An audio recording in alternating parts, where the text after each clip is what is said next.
Мінәжат мекені, миллиондардың арманы, құлшылық қаласы биылғы қажылық маусымында 3200 отандасымызды қабылдады. Бұл былтырғымен салыстырғанда 200 қажыға артық. Биыл біздің Хикмет Тревел компаниясына отандастарымыздан 285 қажы өтініш білдірген. Сол 285 қажымызды қазір Мекке қаласына аман-есен әкеліп орналастырдық.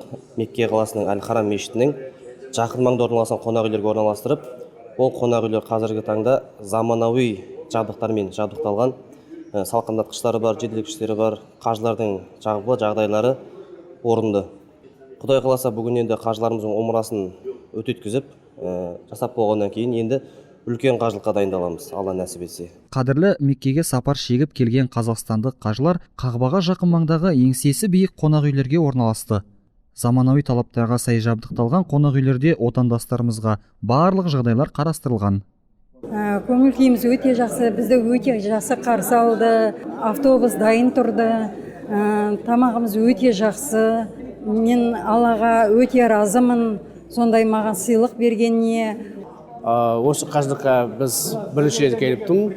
10 жыл армандадым осы қажылықта. Хикмет Тревелдің қызметтері бізге жақсы қарап жатыр. 3 рет тамақ ішеміз суткасына. Гостиницаға орналастық, автобустар бәрі жерде кондиционер.